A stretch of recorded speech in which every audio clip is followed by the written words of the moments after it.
trigonometry. We are now in quarter 4, week 1, and we will be discussing the fundamental trigonometric identities.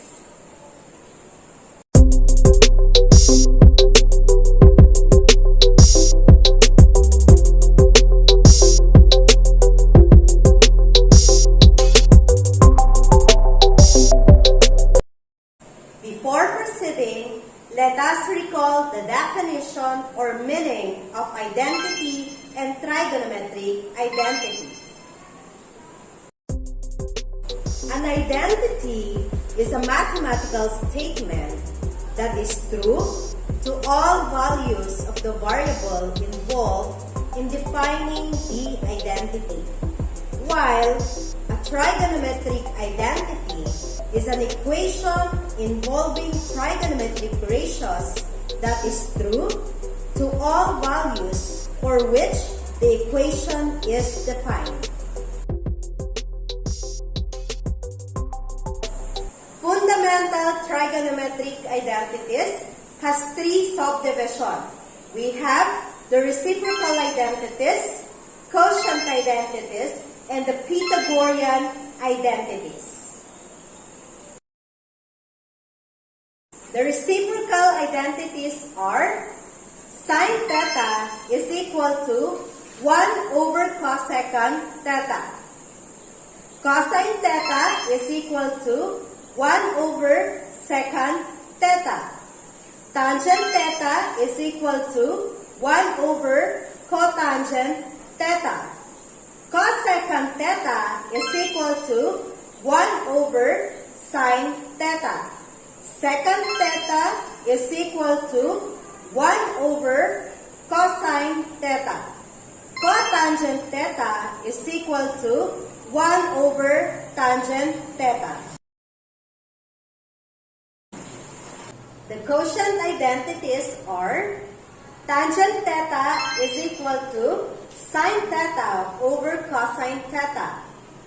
Cotangent theta is equal to cosine theta over sine theta.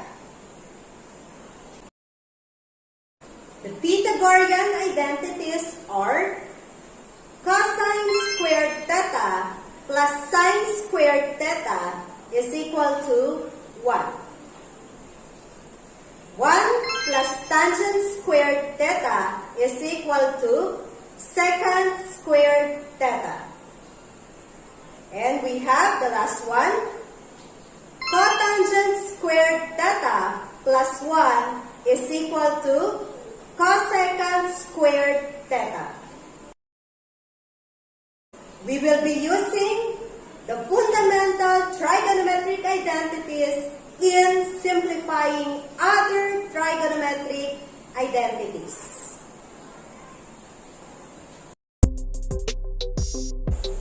In simplifying trigonometric identities, we simply express the ratios in terms of sine theta or cosine theta. Then use properties of equations in simplifying.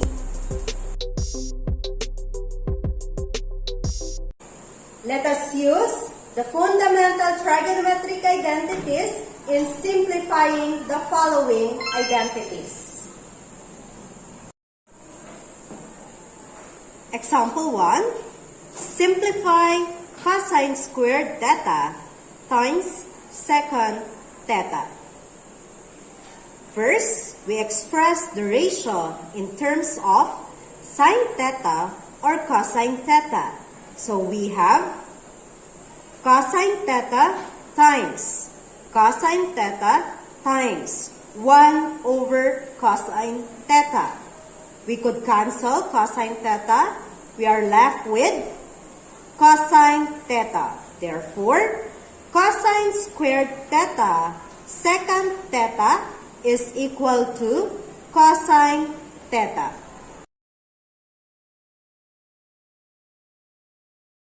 Example 2. Simplify sine squared theta, secant theta, cosecant theta, tangent theta. First, express the ratios in terms of sine theta or cosine theta. So we have sine theta times sine theta times 1 over cosine theta times 1 over sine theta times sine theta over cosine theta. Simplifying it further, we have sine theta times sine theta over cosine theta times cosine theta. We could rewrite it as tangent theta times tangent theta. Simplifying it further, we have tangent squared theta.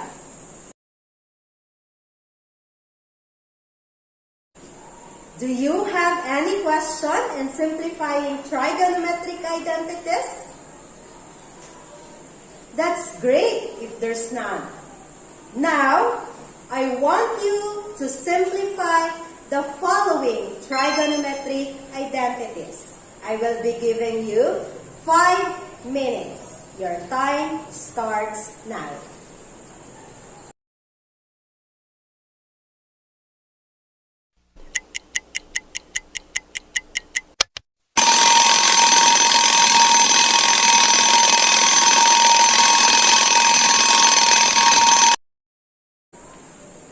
Time's up.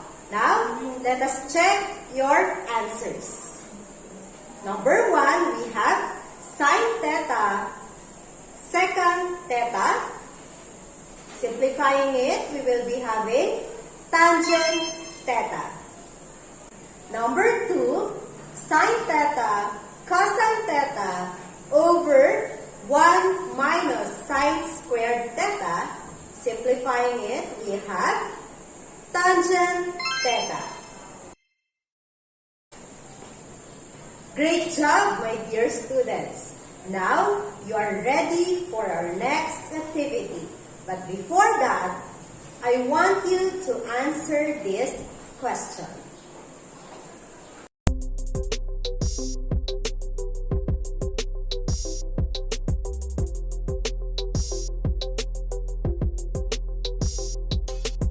In simplifying trigonometric identities, we simply express the ratios in terms of sine theta or cosine theta. Then use properties of equations.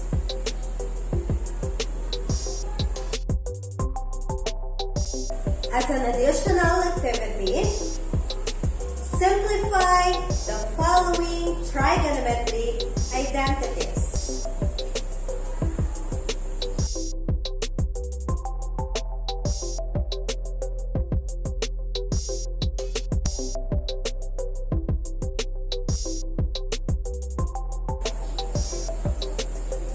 To further master the competency in simplifying trigonometric identities, simplify the following trigonometric identities.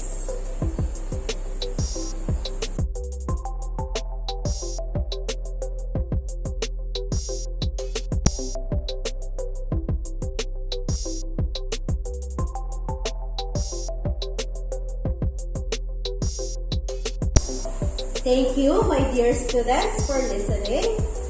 Let me leave you with these words. The ability to simplify means to eliminate the unnecessary so that the necessary may speak, by Hans Hofmann. Thank you once again.